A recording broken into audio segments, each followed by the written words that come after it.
Sa pagpapatuloy ng impeachment trial laban kay Vice President Sara Duterte, ipinisinta ng prosecution panel si Attorney Jeremy Lotoc, ang Regional Director ng National Bureau of Investigation sa Bangsamoro Autonomous Region in Masbate, Mindanao, bilang pangalawang testigo sa Article 4 o grave threat laban kay VP Duterte.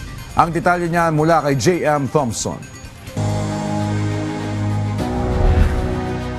Sa ika-4 na araw ng impeachment trial ni Vice President Sara Duterte kaugnay ng Article 4 o alleged grave threats, sumalang sa witness stand si NBI Regional Director Jeremy Lotoc. Si Lotoc ang dating hepe ng NBI Cybercrime Unit na nag-imbestiga ng umano'y pagbabanta ni Vice President Duterte kina Pangulong Ferdinand R. Marcos Jr., First Lady Liza Araneta Marcos at dating House Speaker Martin Romualdez. Sa direct examination ng private prosecutor na si Attorney Amando Verhiligutan sa kanilang investigasyon, sinabi ni Lotoc na inatasan sila noon ni dating NBI Director Jaime Santiago na imbestigahan ng video ng online press conference ni Vice President Duterte.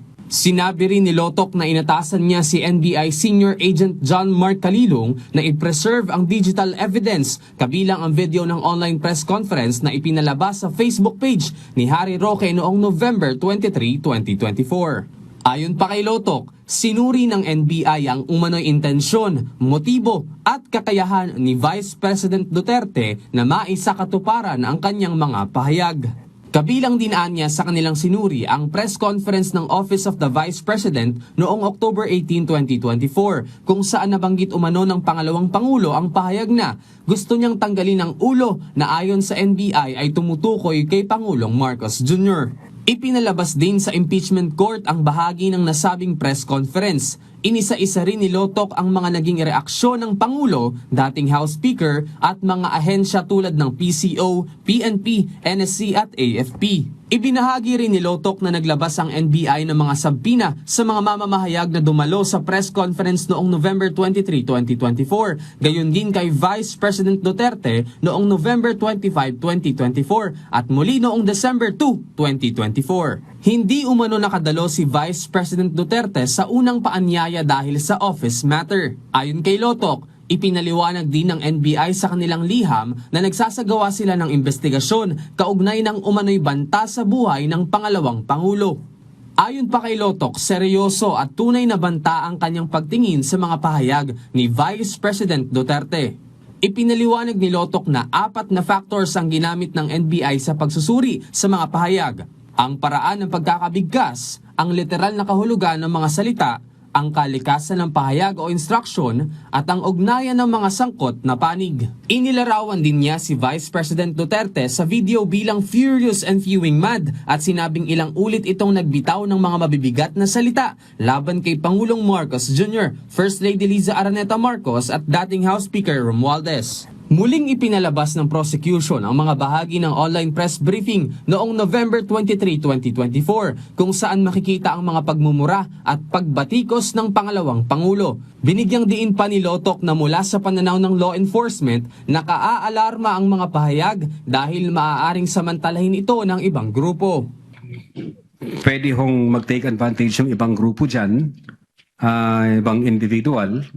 God forbid may mangyari sa Vice Presidente for one reason or the other. Mati-trigger ho ngayon yung instruction, and then papatayin ngayon yung, God forbid again, ang Presidente, Liza Marcos, ang former Speaker. And in fact, even yung triggering na phase na yon, pwedeng mag-take advantage doon yung ibang grupo, thinking na pag in-assassinate natin ang tatlo, ang sisisihin ang Vice Presidente. So marami hong anggulo, Your Honor, para ho sa amin sa law enforcement. Medyo magiging disorder, magiging chaotic, magiging anarchy yung society pag hindi siya na-address. Anya, hindi maaaring gamiting depensa ang freedom of speech. If we allow the argument that it is within the bounds of freedom of speech, if we allow that to become the norms of our society, then who would prevent anybody from doing the same to anyone? Batay umano sa kanilang investigasyon, nakita ng NBI na may sapat na dahilan para sa mga kasong grave threats at inciting to sedition laban kay Vice President Sara Duterte. Based on our findings, we believe that the Vice President committed the crime of grave threats and inciting to sedition. Only insofar as satisfying the requirement of prima facie evidence sufficient to file a case. Prima facie evidence with reasonable certainty of conviction. Ipagpapatuloy ng defense panel ang cross-examination kay Lotoc. Isasalang din sa witness stand si Attorney Zulaika Lopez, Chief of Staff ni Vice President Duterte, habang ipapasabpina si NBI Director Melvin Matibag para dumalo sa pagdinig sa susunod na Lunes, July 20. JM Thompson, para sa Bayan.